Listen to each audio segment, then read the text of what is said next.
Hello, on behalf of all of us at World Business Chicago, we welcome you to Conversations with ChiBizHub.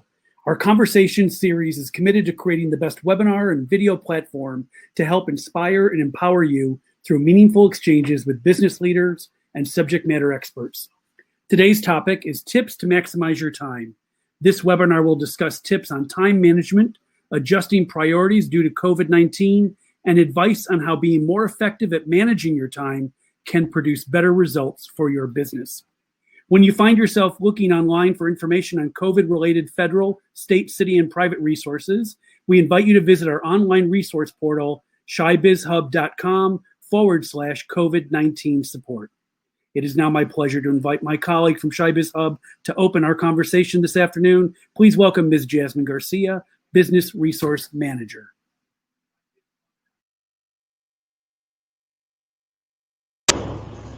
Thank you, Andrew. Appreciate that. And welcome, everyone. ChiBizHub is the city's online portal that links expert service providers to Chicago's small businesses, entrepreneurs, and startups looking to start, scale, and accelerate their businesses. In the wake of the coronavirus pandemic, we quickly shifted our work to include webinars like the one today, providing a forum where our business owners and operators can gather and get up-to-date information in real time. And have the chance to get their questions answered and just simply connect with other small business owners.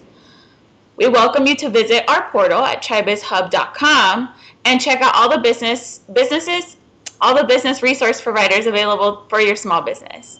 I will kick it off now to my colleague Kendra, our other business resource provider here on the Hub.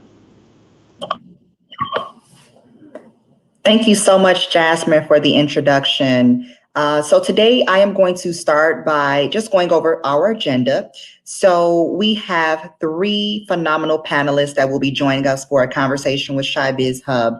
And I want to just start a little bit by sharing what they do and how they do it. So to start, we have Reese Turner. Many of you know her by Miss Dana Reese.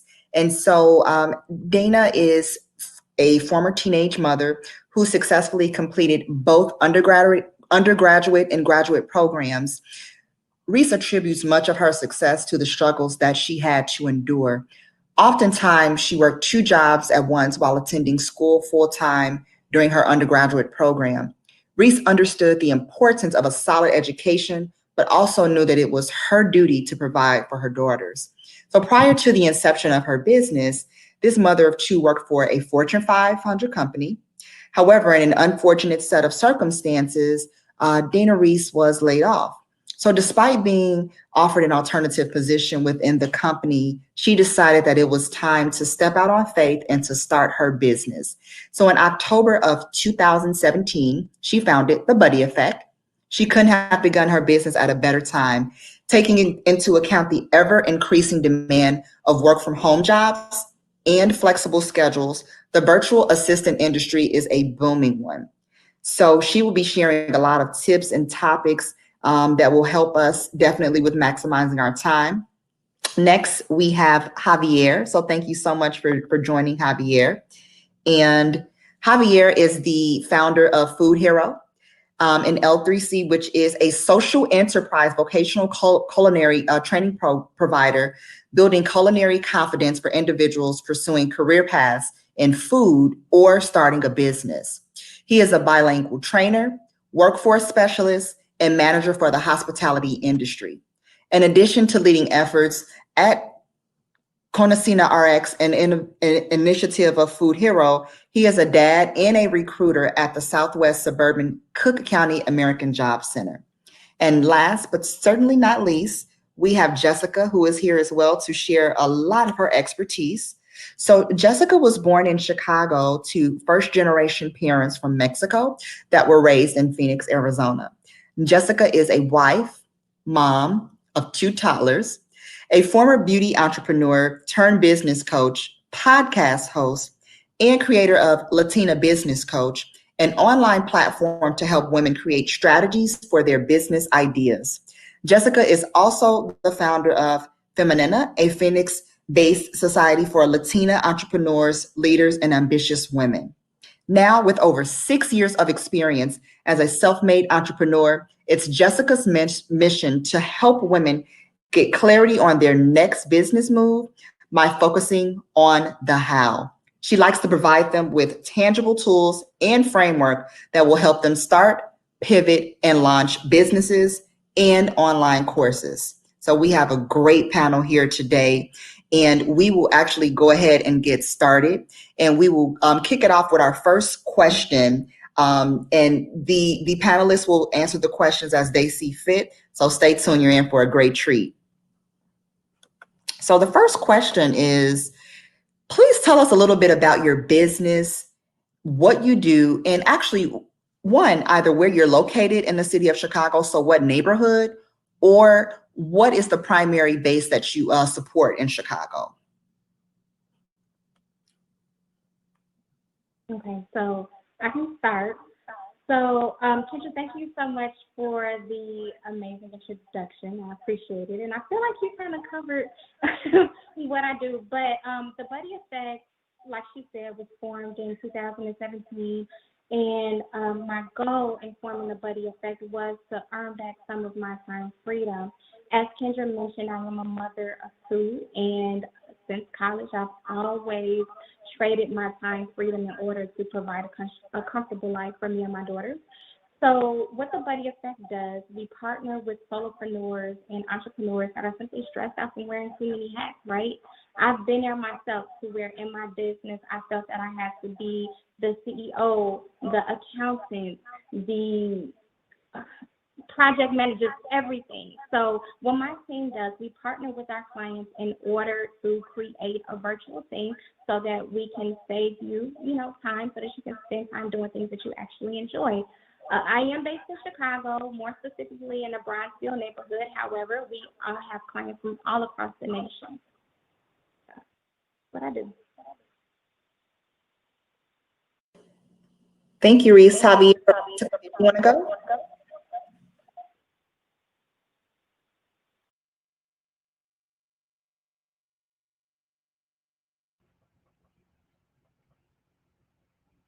Can you hear me?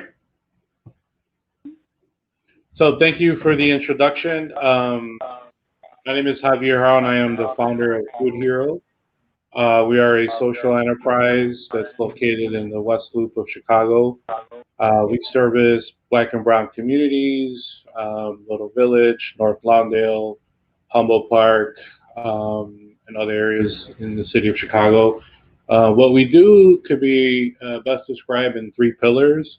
Our culinary arts program helps individuals with career paths in the food industry, as well as those looking to start businesses. We also do restaurant coaching as well as food business coaching. So we've been very busy lately due to the pandemic and trying to help existing businesses stay open. But at the same time, we are seeing new entrepreneurs looking to start food businesses. And our third pillar is Cocina RX, which is our Healthy Meals initiative. This is something that was started 45 days ago in response to COVID. We were able to provide healthy meals to folks that have been affected by COVID or simply suffering from food insecurity. In addition, with our meals, we are also doing educational cooking videos where people could learn to make some of the recipes that we're cooking. And we're also looking to do some virtual chef coaching with that. So I'm glad to be here.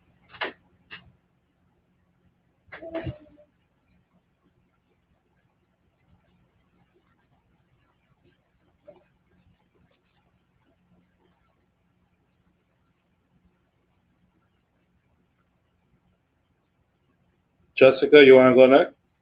Yeah, I'll go ahead and go next. Thank you so much, Kendra, for the introduction, and I'm so excited to be here with you, Reese and Javier. It sounds like you guys are doing amazing things in Chicago. I'm actually located in Phoenix, Arizona. But like Kendra mentioned, born and raised in Chicago, more specifically North Side by Brooklyn Park. And for me, we moved out here just to get away from the cold. My parents moved us out here. As mentioned earlier, I am a business coach. I focus primarily with the Latinx community, and kind of just to give you an overall idea of who my client is usually a woman that's multi-passionate. She has a bunch of ideas. She can't figure out which one is her next business move. That was something I struggled with, just being multi-passionate and wanting to do all of the things at the same time. And then finally just picking one idea to go all in on. And so that's what I do through a group course. And then recently launched because of COVID, I realized that more than ever, people are wanting to have businesses online, whether that be that they're pivoting what they're currently doing to an online platform, or maybe they're just realizing that they don't want to go back to work. Maybe they just got used to working from home. They're seeing it as an opportunity to start the side hustle or the business. So my new course is helping entrepreneurs create online courses. So now more than ever, people are learning and tuning in online to be able to learn new skills, and then also being able to teach skills that maybe you possess. People are, just sometimes it's what's easy for you, other people pay to learn. So I always remind my clients about that. So yeah, I'm excited to be here and just to share some time-saving tips and open to any questions that anybody might have. Thank you, everyone. So as everyone can see, we have the cream of the crop here to be talking about, how to maximize your time, because they're clearly doing everything. I can't really think of something that they're not doing. So because of that, I'm a little curious, if each of you can walk us through, as a small business owner and entrepreneur, I'm sure that every single day varies for you. But if you can give us an example of what, maybe a typical day of the week may look like for you, just so our audience can get an idea.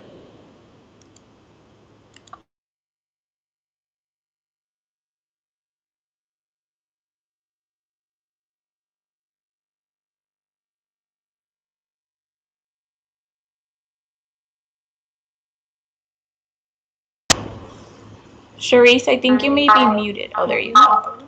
Yeah. Okay. Thank you.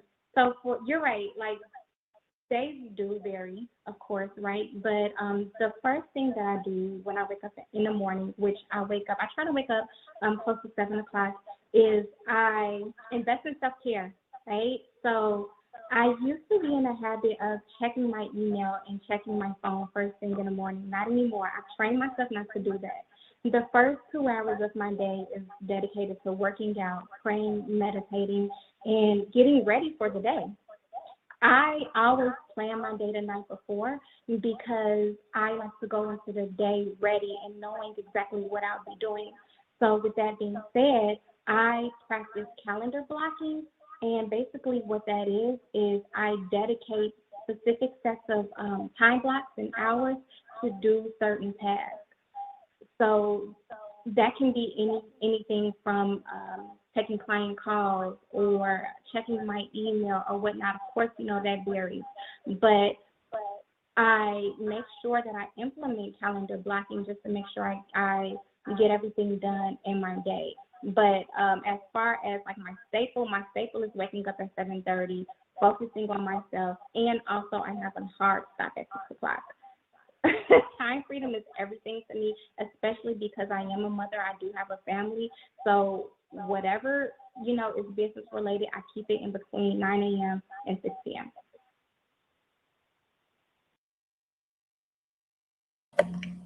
Jessica, I would love for you to jump in since you're a mother and definitely piggyback off of what Reese has just shared. Yeah, so those are great tips, Reese. Honestly, a lot of those that you said, I was like shaking my head. I'm like, yes, yes, yes. Like those are some things that I also implement. So I am also a mother. I have a 2-year-old and a 3-year-old, and it's pretty much like twins. So pre-COVID and also after COVID, I'm primarily a stay-at-home mom. So I stay home with my kids regardless, right? I know a lot of people are staying home with their kids now, maybe spending more time with them than they have in a while. But For me, when I wake up, I try to wake up before my kids because I know once that day starts, it's a whole other ball game. So I wake up early. Some tips I'm going to be sharing with you guys as far as like what I do as a mom. But honestly, like I try to plan not just my activities, like the night before, I already know what I'm doing business wise, but activity wise for my kids, I'm like, okay, like I have to think of them too, to keep them busy while I am working from home. So I'm like, I try to prep some activities. I have some more tips that I'll share, I guess, throughout the conversation, but still trying to hold down the house and cooking. And so I try to do as much stuff beforehand, like prepping for activities, prepping for meals. And then also nap time for me is when I get stuff done. When kids go down, that's when I'm able to be the most productive. And a lot of my jobs, so like I'm a business coach, and my courses are usually in the evenings for women that are using their side hustle. They're starting their side hustle. It's after hours for them. So at that point, that's when my husband kind of takes over, and that's how I work my schedule around it. But again, like Reese said, it's a hard stop at 7 for me, and then I just try not to, because it's easy when you work from home to just still work from home all the time, right? So yeah, but every day does vary, but the consistent thing, what I like is just to keep a routine for myself and then also for my kids, because it's so, like the roller coaster of being an entrepreneur, but I'm like, all right, I still need to keep certain things stable. So thank you.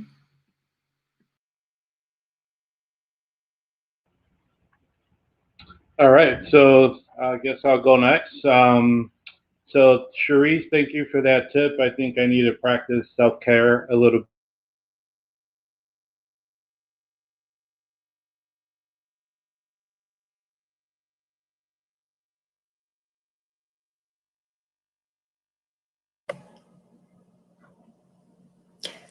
Thank you for your patience. I think we may have lost Javier, so we will ensure that he is able to join on again here in just a second. Javier? Okay, so we'll come back to Javier. Remember, he needs to share with us, and I'm so glad that already he's picking up one of your tips, Reese. So thank you for sharing that. So we'll go ahead and we'll keep going, and then once Javier rejoins, we'll have him share. So I know that Jessica and Reese, you have shared so much about just being a mom and having multiple businesses. So just, when we think about the different projects that you have to balance throughout the day or throughout the week, how do you prioritize what is important? Or if you're helping a client, how do you help them prioritize their tasks or their different day-to-day routines that they need to do?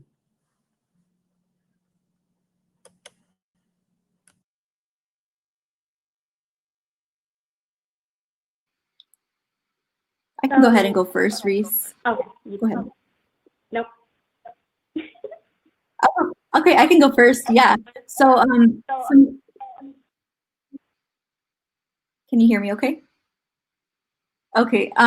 So that's a great question. Some things for me, like similar to Reese was saying, I also like to do a lot of self-care in the morning. So I don't check social media and emails as soon as I wake up. But what I like to, once I'm mentally prepared and I'm like, okay, got my prayers and, just reading my affirmations, that kind of thing, I'm mentally strong. I'm like, okay, what are the hardest things first? Like what's the hard out of my whole task list? Let me go through and do the hardest things first. Now that my energy is right, I'm caffeinated, I had my coffee, like, let me go for these big things first. Sometimes what those harder things might be is like, for me personally, right, things that I'm not the best at. I'm like, okay, what's going to take me? Maybe it's like sending an email or putting together, like just different things. I'm like, what am I not excited to do? Those are the harder things for me. That's what I do first. And then also once I get those hard things and I'm like, okay, I still have this list. How do I prioritize those 100% on result producing activities, stuff that's going to generate the most income? Like and out of those tasks, is there anything that I can maybe pass on to somebody else, that I can scale to somebody else, just so that I'm not doing those smaller details and I can focus on the things that are generating revenue and productivity in my business?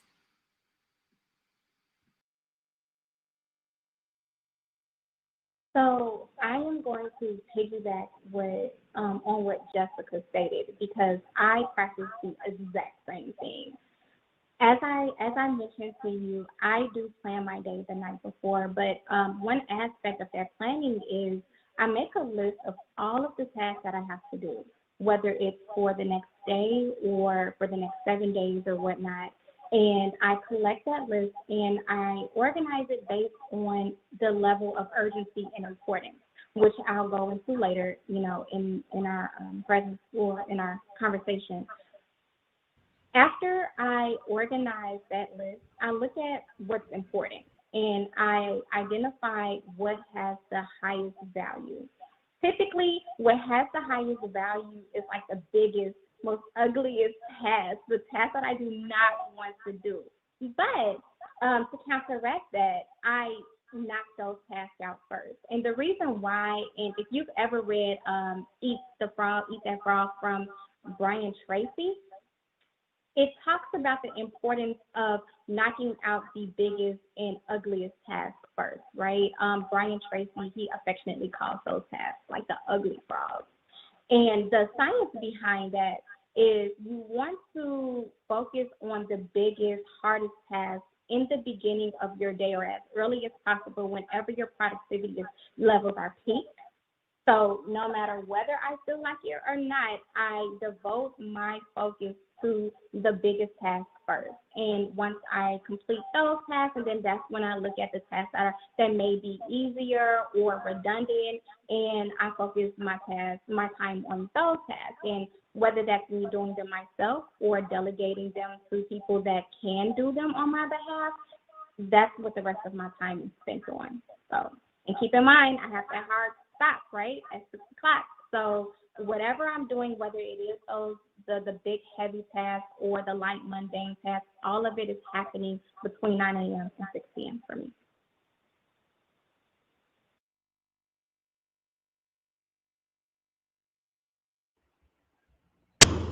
So Javier, we have you back. Thank goodness. Yeah. Sorry about that. Want to make sure. So the first question, talking about what a typical day looks like for you. But after that, we were kind of focusing on how you prioritize also your clients and the tasks that you have to do. So not sure if you can jump in one. Yeah. No, so definitely, as I was mentioning, self-care tip. Thank you, Cherise. My take is a little bit different. I balance a full-time job. I'm also a new dad to a 5-month-old, and a business that's now been converted to 2 businesses. So balancing all of that. So for me, I look at my day as 24 hours. I pretty much block some family time and then some sleep time, but I have to hustle a little bit more just because I'm not doing my job full time. So for me, project management tools is very key. Delegating responsibilities to people who are working with me. And the third area I would say is the technology. I need to make sure whether I'm working from home or if I'm in the kitchen or out in the field, that if someone needs a file, a photo, or a link to a video, that I can access everything regardless if I have my laptop or not. And so for me, technology, the apps, different tools are very important, so I can be very efficient no matter where I'm at. So my take is 24/7, just blocking out time for family and sleeping. But I think a lot of times, the reason this might be a tip for a lot of first-time entrepreneurs, the reason they sometimes can't take the leap of faith is because they seem to believe there's not enough hours in the day, right? Especially if they're have a full-time job. And if you ever do want to still maintain that job and also start a business, well, you have to use the other hours in the day. So that's my take. As far as my customers, just making sure that I'm constantly in communication with them. As Cherise says, prioritizing what's that one win that I can do today to take my business one step further. And if that means making that difficult call or the activity that's not fun to do, but it feels that I can take my business to the next level, then that's what I'm going to do. So Yeah, just wanted to share that. Thank you. All of that has been so informative, and I really appreciate you talking about the project management tools. I mean, that's pretty much what I live and breathe to keep myself organized, because if not, it's just so many things everywhere, and just projects in different, places. So there's that. But for our next question, if, we've been referencing it a lot in all the other questions about, hey, the 2 to 3 tips, and we're finally here. So my question for you is, based on your experience, all of you are parents, so that's amazing that we have this on here. But also, with your business and everything that you're managing through different, like your full-time job and then the side things that you're doing and being a parent, what are your 2 to 3 tips to manage your time effectively? And we can kick it off with Cherise.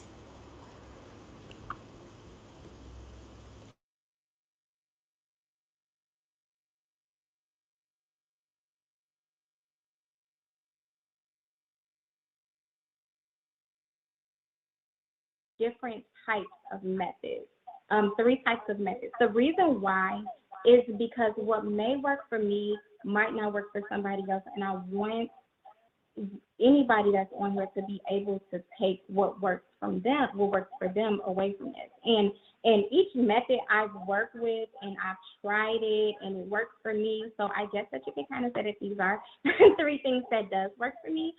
So when it comes to methods as far as like how you receive information, there's 3 types. You have an abstract method, you have a tactile method, and you also have a visual method.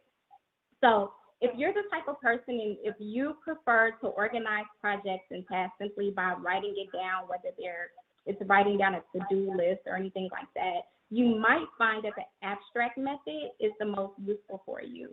It allows you to prioritize and characterize based on the type of task that you have at hand. Number 2, the tactile method. This is pretty much for the person that enjoys the feeling of actually doing something. So whether it's physically crossing off items on a to-do list or it's moving cars around on the floor, you'll probably feel more comfortable with the tactile method. Then you also have the visual method. So the visual method is for people that prefer to see images or prefer maps over written or verbal directions. They probably prefer diagrams over lists. Now, on the next couple of slides, I gathered some information. So a type of productivity method that may work best for somebody that prefers one method over the other. And then keep in mind, too, that at sometimes you may be more so of an abstract person, right? You may prefer to break down your information and categorize your information in an abstract way. Some days you may feel visual. So I have 1 technique per method. So with the first one, this is the Pomodoro Technique, and this is for you if you desperately need to get something done and you have a tendency to get distracted. Now, this is me sometimes, okay? And I've been practicing this for a while, and it really does work. So the history behind the Pomodoro method is it's a student. His name is Francesco Cirillo. And he named the system the Pomodoro Technique because he literally took like a tomato-shaped timer and started timing himself. And in those time periods, so where the timer was going off, he was not doing anything but working, nothing, like no multitasking, nothing. So how it worked is, number 1, he decided on a task that needed to be done, right? And then number 2, he set the timer to 25 minutes. And in those 25 minutes, he said, I am not going to focus on anything except this task. I'm not going to answer emails. I'm not going to answer calls. I'm just going to focus on this task. And he focused on that task, and he worked on that task until the timer rang. When the timer rang, he took a break, 5-minute break, okay? You repeat that 4 times. Then after that set, which should equate out to an hour, I believe, then you take a 15 to 30-minute break. So what this does is it teaches you how to keep laser focused on one thing, stop multitasking, cut out the distractions so that you can get your biggest, ugliest task done, or even the small, mundane task, and then move on to the next task on your list. So if you are more so of an abstract person, you'll probably like that. Okay, so for tactile, which is the next slide, if you are more so of a tactile person, you may enjoy the Kanban method. Now, this is for you if you have a tendency to start a lot of projects without actually seeing them through. I've been that person before too. So this is for you if you like to physically do things, right? So the way this works is you draw a diagram, 3 columns. One column is a list of tasks that needs to be done. And another column is a list of tasks that you are in the process of doing. And in the third column, these are like all of the tasks that you've already done. Now you can draw this out on paper, but me, I like to have fun. So I will literally like get on my floor and get a huge sheet of paper and get some sticky notes, and I'll physically do it because that's what resonates best for me. But the goal in this is to see that you are actually getting things done. So once you're triggered and you see that, oh, wow, I have like all of this stuff in my middle column and I have some stuff in my third column, but my to-do column is shrinking, you feel like you're making progress. So you're motivated to finish the rest of your list. So that's the Kanban method. Then you have a more visual method. We're going to call this the Eisenhower method. That's on the next slide. And the Eisenhower method by far is my favorite. So it's called the productivity matrix, the Eisenhower matrix, and this is for people that like graphs and they would rather prioritize versus categorize. So with this, you have a quadrant, you have 4 quadrants. And if you can kind of get the gist of how it works, but the 4 quadrants are broken up into 4 categories. So you have your to-do list, and it's time for you to figure out what needs to be done by you, what can be delegated, or what are distractions.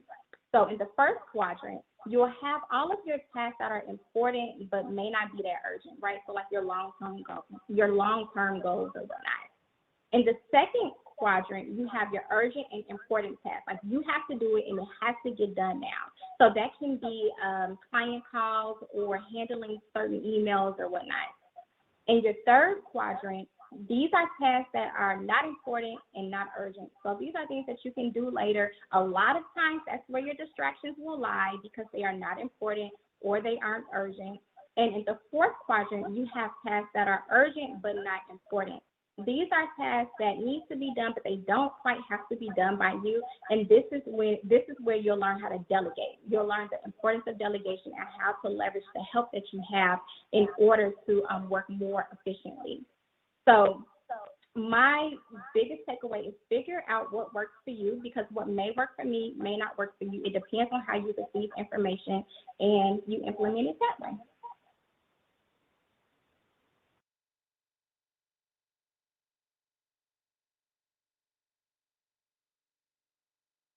I think next we can have Jessica chime in. Reese, those were such great I was taking some great notes on the Eisenhower matrix. Like I just drew out that graph. I was like, wow, that's great. So thank you for that. I love a good graph and Post-its too. So I'm like, just give me all of the charts and Post-its. So yeah, I'm excited to share some tips about, like I said, just maximizing on your day. I do have a little bit of a different lifestyle and approach, as you guys know, because I am already working from home, but then also just trying to balance my home life, my work life, my mom life. And I'm not sure if my slides can come up yet, but I just have a couple of tips on the first slide that I wanted to share. That would be like my 2 to 3 tips for how to maximize on your day.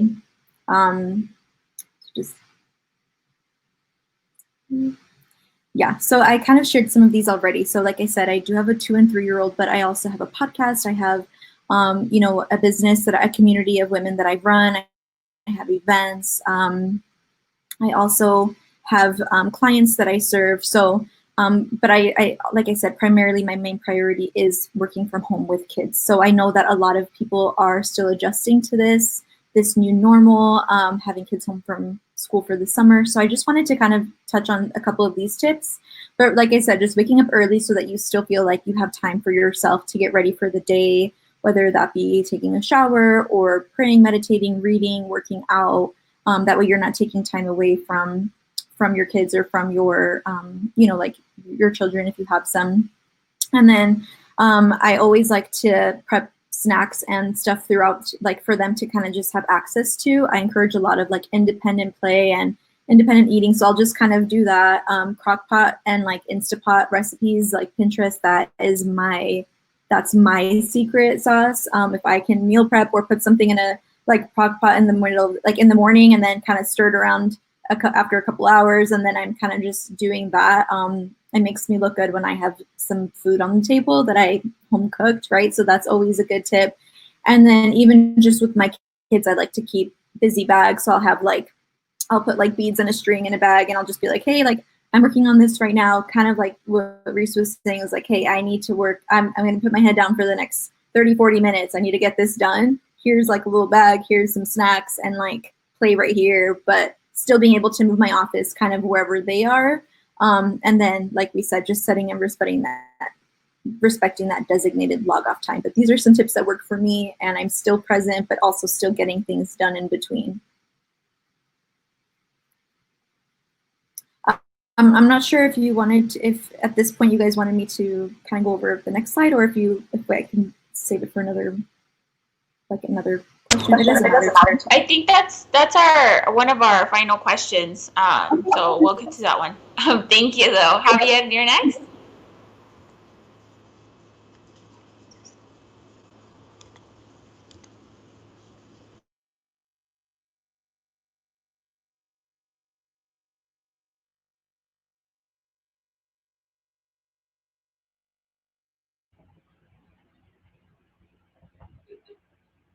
Can you hear me?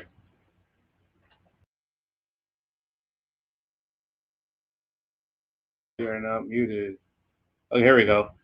So my tips for everyone is similar to Cherise. She mentioned the method, Kanban. I come from the world of Agile and very similar in nature, but what's really worked for us, and I think my recommendation for most entrepreneurs, is doing things in sprints. I think getting those early wins are really important, especially if you can get them daily. And so, though to start a business or continue growing the business, there are a lot of tasks in hand. But if you think it in terms of sprints, what can I do today? What can I do this week? Making sure you put timelines behind it and taking ownership of it has really been very successful, for our organization.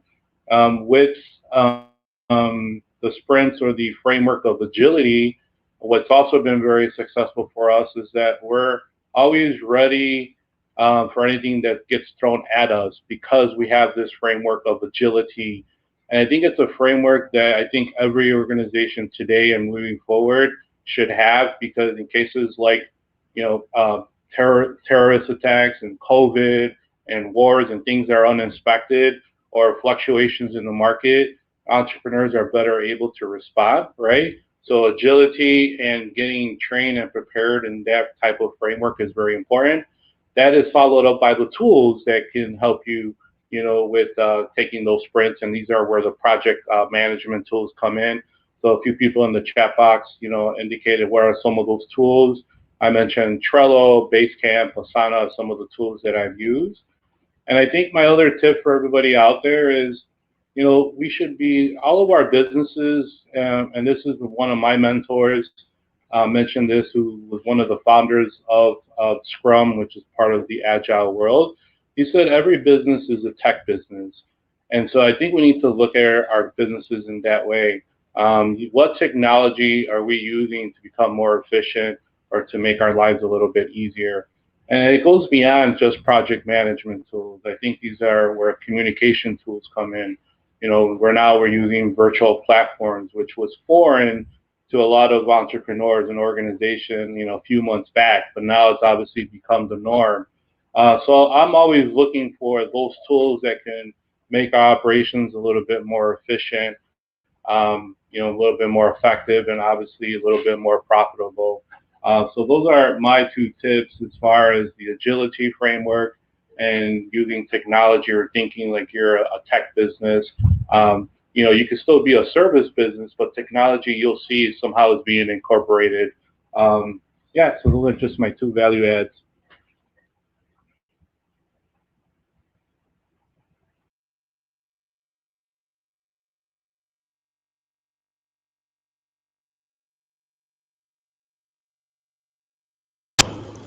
For our next question, we, kind of want to address the elephant of the room of just, the pandemic has altered the life for all of us. Everything looks very different. And so we're curious to know how during this time you have had to adjust your typical schedules, or maybe you haven't, but what does it look like to be productive during quarantine? And do you feel as if you've been more or less productive during this time? And we can kick it off to Reese.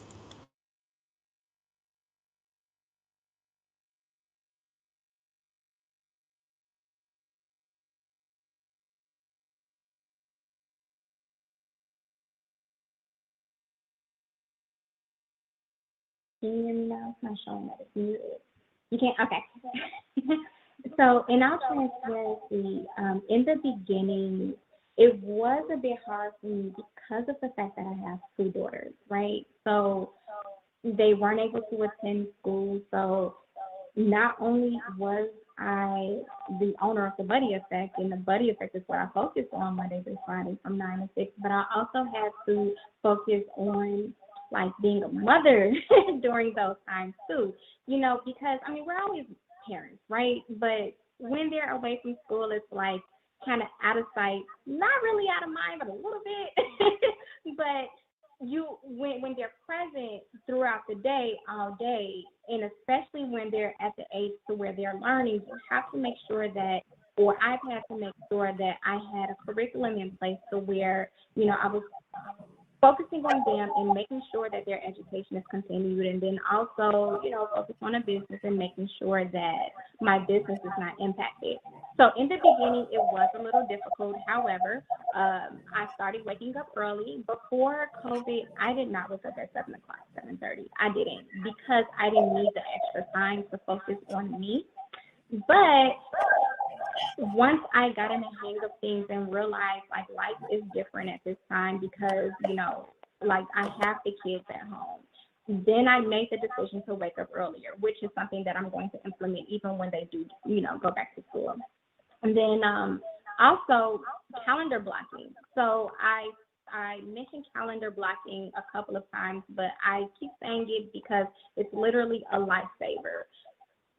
Working from home, it can be hard to keep a schedule, but when you're calendar blocking and when you are taking your breaks, like don't forget to take your breaks. But when even with your breaks, you're putting those on your calendar, then you have a system that you are to follow. So it keeps everything, intact. And now, I implement into my calendar, okay, from this hour to that hour, I'm focused on the children and making sure that they are still on top of their curriculum. And during those times, I'm able to delegate my work to somebody else, to another member on my team. Javier made a great point about technology.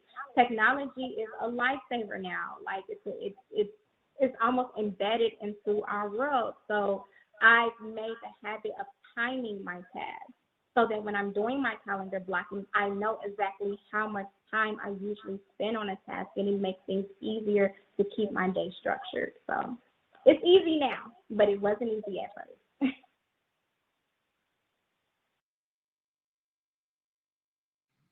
Yeah, I love that, Reese. So for me, you guys, with the whole situation with COVID, right? Like, it's kind of going back to what Javier was saying, which is having that entrepreneurship, like agility. Like, I was on the right track and I was like motivated to build my business and serve and help my clients. But then, I gave myself 2 days where I was like, what am I going to do? What's happening? Right. I think everybody kind of had those couple of days, But then I was like, wait a minute, I think I was built for this time. I think that entrepreneurship is really where we thrive in these moments and in these difficult times. And so for me personally, I was like, okay, what can I do to be extra productive? I know that a lot of other businesses are going to slow down or stop or quit. And I was like, how can I get ahead, right? What can I keep doing to stay on top of it? So that was, like I said at the beginning, I quickly was able to pivot my current business, which had been a course I had been running on how to start businesses, but I pivoted that into being able to teach courses, teach people how to start courses online, like teaching your skills. So that was one thing I quickly did was I pivoted. I got a mentor, and honestly, even though there are, a lot of businesses that are struggling, it was just a true testament to having an online business and being able to coach from, an online space and being able to work from home, that I actually had some of my best months throughout the COVID time. So while maybe a traditional business would be struggling at that point because of my pivot and my messaging and just being consistent, I was able to have some of my most profitable months throughout this time. So I'm really grateful for that. And I'll also touch more on some tips that I recommend for your business, but really just staying on top of your plan, right? Just because this is happening, it's the entrepreneur life. Like, this is what we were made for. That agility, again, like Javier said, I really love that word.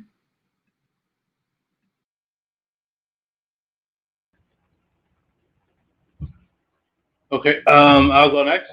Yeah, I echo Jessica remarks as well about pivoting, and where some businesses might have seen COVID as, very unfortunate news, right?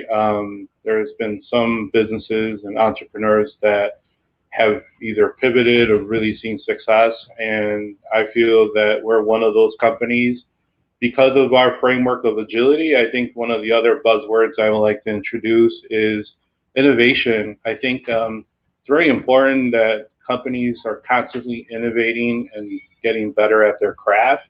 I think most products or services have about a 7-year shelf life, no matter where you're at. So some of the big companies like the Googles of the world, the Apples of the world, they're constantly innovating. Just because we don't see it advertised or publicized, that doesn't mean there's not a group of folks constantly innovating the next best thing. So we take that approach in what we do. And so for us, we were already thinking of doing training courses around the area of food as medicine and nutrition. It just so happens as COVID happened, and a lot of the folks that were being affected by COVID had to do with individuals who had poor immune systems or chronic illnesses. And so our response to the marketplace was, hey, let's create meals. We were not in the meal business. We were in the training business.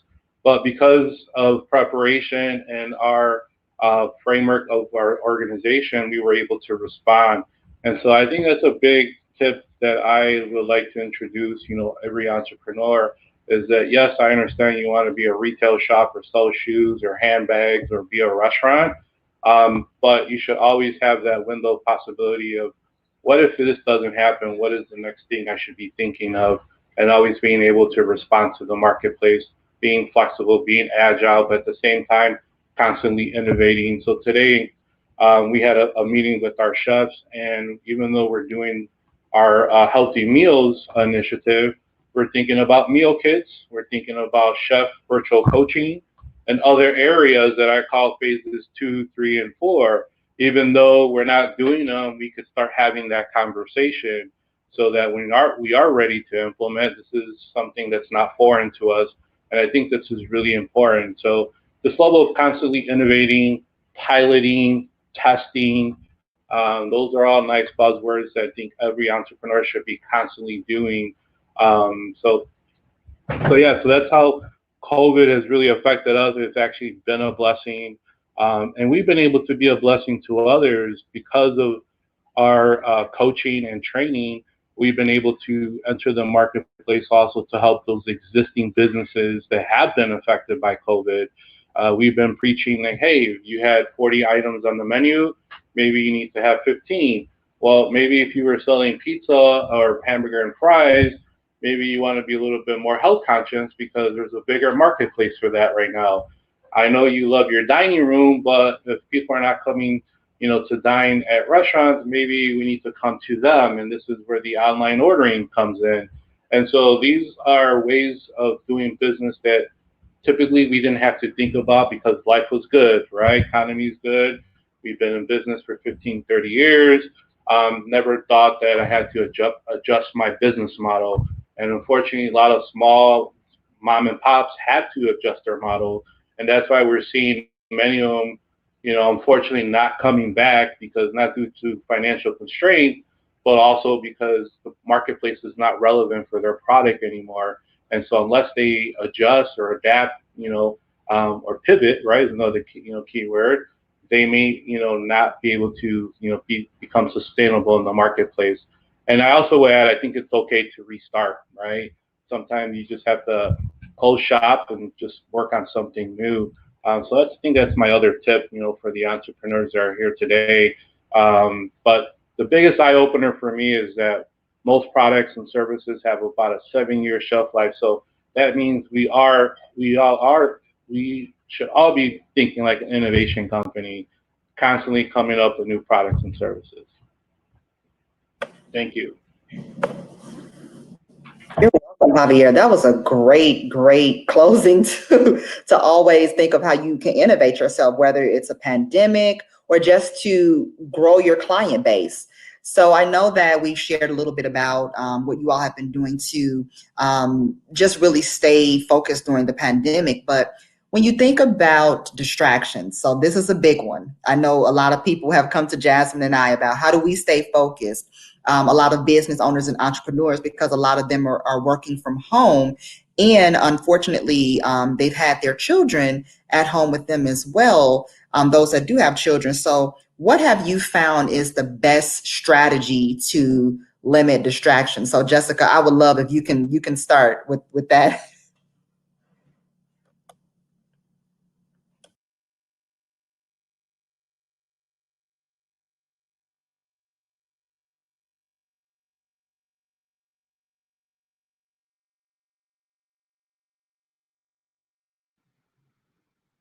Can you hear me okay? Okay. Give me 1 second here.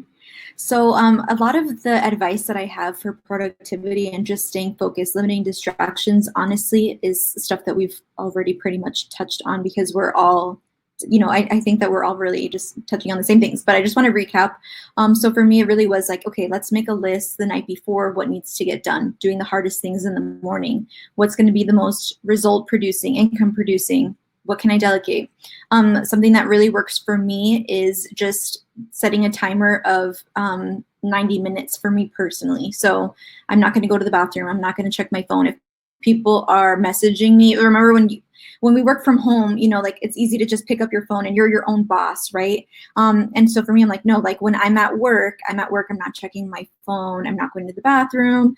My background was in like call centers, right? So if you've ever worked at a call center, every minute is accounted for. They're like, you logged off, you muted, you're like on break. And I'm like, okay, I need to be my own, like when we're our own boss, we need to be our own best boss and our own best employee as well.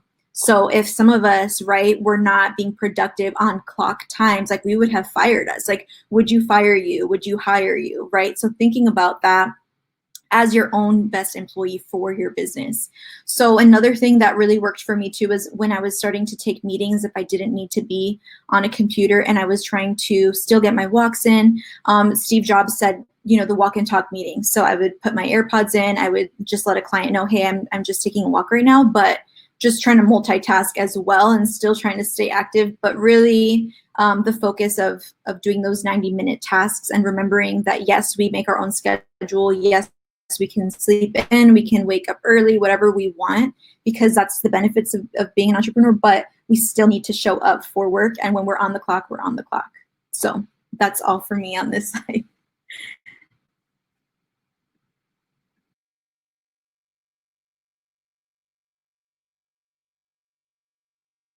The walk during the meeting.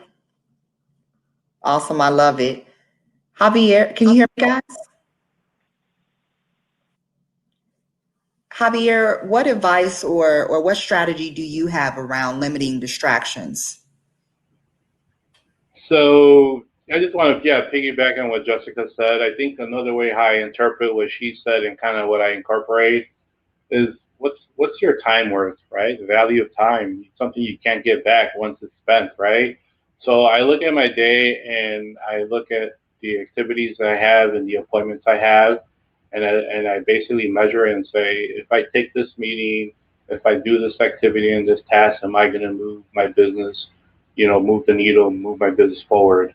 And if the answer is no, then I either reshuffle the meeting or the activity and try to either eliminate it or do it at a later later time of the day that's not essential, right? So that's kind of how I take my approach. I used to do a lot of face-to-face meetings, and we think it's 1 hour, but it's not 1 hour, right? It's the commute there, the commute back, and what ends up being 1 hour is now 3 hours, right? Granted, now with virtual conferencing and virtual meetings, it makes it a little bit easier. But even then, as some people have mentioned, time blocks, I think that's really important. If you are going to take that call, if you are going to do that webinar, if it's an hour, and make sure you stick to an hour, because that could easily go overboard, and it's less attention that you pay on the other areas of your business that you could be focusing on. So I would just look at it in terms of that. Even when it comes to my house and doing chores, and as the man of the house, there's a lot of handiwork that needs to be done. I'm not the handiest person, I got to admit that. But I also look at my time, right? And so if my time is not best served doing the little handiwork around the house, then I have to find somebody to do that so I can be focusing on those other areas that do require. And I also value my family time. And so that's something I think, I'm a late blossomer. I got into a relationship about 4 years ago, started my family. So when I was single and an entrepreneur, I was able to have more flexibility and do more things. And now that I have responsibilities, I value that time with my family. And so if I take that meeting, or if I'm going to take that call during family time, it better be worth it, right? So I put a lot of emphasis on the value of my time and my worth. And I look at it through those lenses.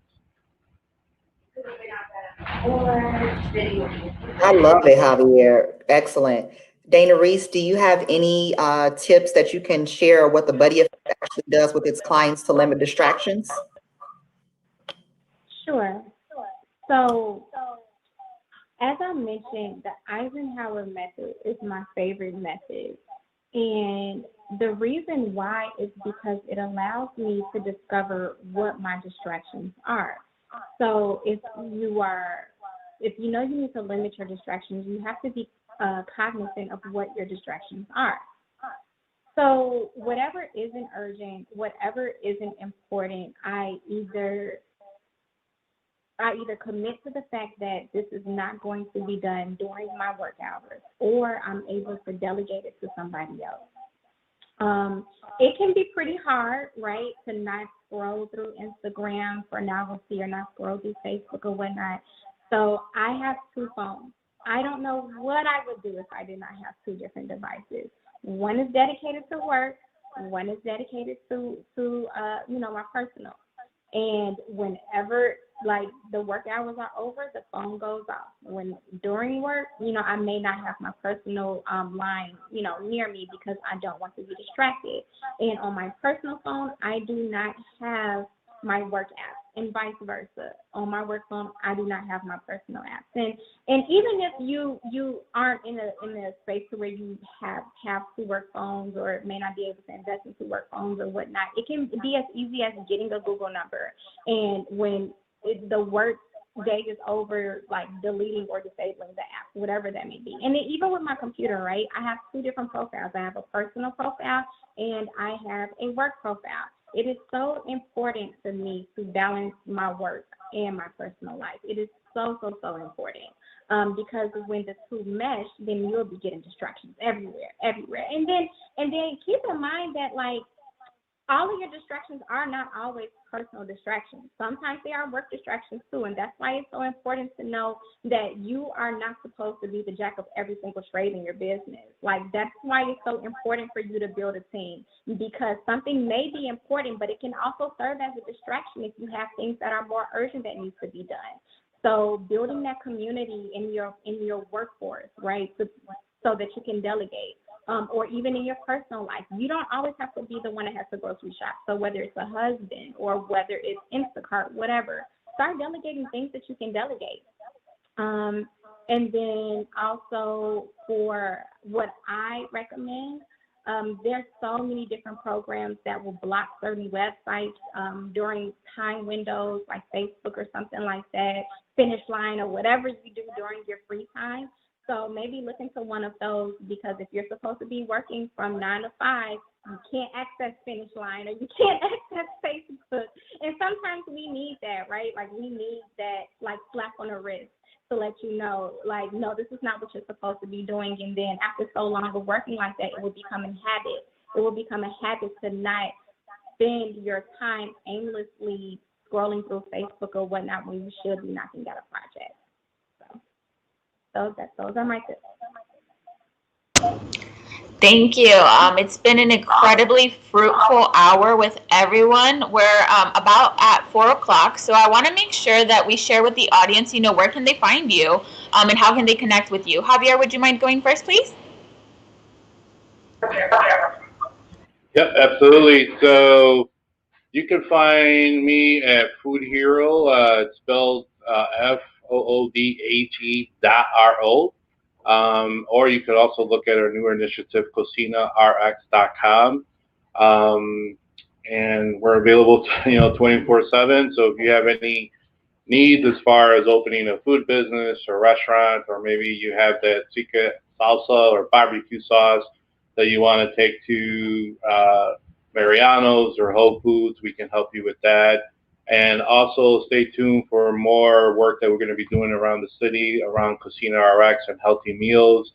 We're really trying to help a lot of Black and Brown communities change their lifestyle as far as their eating habits. I think it's time that we use food as medicine, not just prescription drugs and surgeries.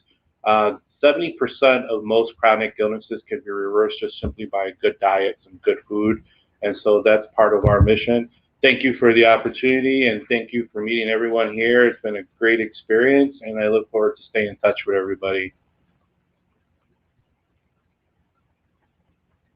Thank you. I'll go ahead and go next. So my name is Jessica, but you guys can find me on Instagram at Latina Business Coach.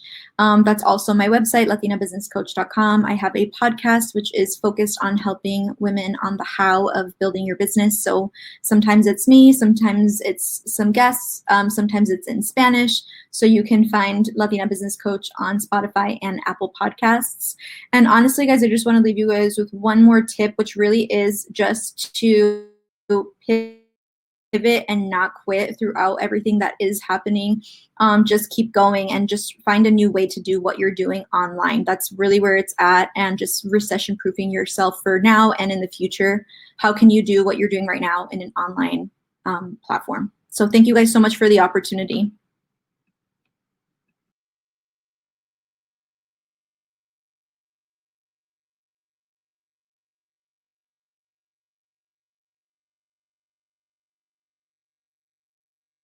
Delay. Can you hear me now? Okay. So for me, I am on Facebook, Instagram, LinkedIn. You can find me at my pseudonym, my business pseudonym is Dana Reese. So D-A-N-A and Reese, R-E-E-S-E.